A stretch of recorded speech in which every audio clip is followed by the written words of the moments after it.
Disgrasya sa gitna ng prosesyon ng Poong Jesus Nazareno sa Maynila. Isang menor de edad ang nahit and run ng taxi habang naghihintay sa pagdating ng andas. May unang balita si Jomer Apresto.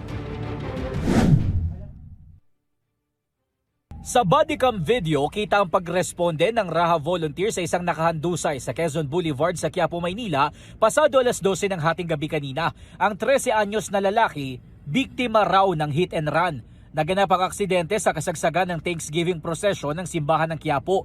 Ayon sa rescue volunteer na nagbigay ng paunang lunas sa biktima, tumawid sa Center Island ang bata papunta sa direksyon sana ng simbahan para abangan ang pagdating ng andas. Wala raw kasamang magulang ang bata, sabi ng rescue volunteer. Kasama niya po yung mga kaibigan niya po. Pagkatawid po ng bata, yun po, na hit and run na po siya ng taxi. Deboto po yung bata po.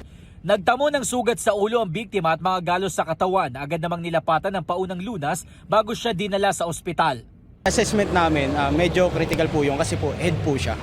And yun po yung pinaka-delikadong part ng tao. Naikipag-ugnay na raw ang mga otoridad sa magulang ng bata para maipaalam ang nangyari. Magkakaroon naman ng investigasyon ng pulisya upang matukoy ang pagkakakilanlan ng taxi driver. Ganyan karami ang mga deboto na dumalo sa prosesyon ng Nazareno pasado alas 11:30 kagabi na magsimulang gumalaw ang andas. Mas maaga kumpara sa schedule na dapat sana ay alas 12 pa ng hating gabi.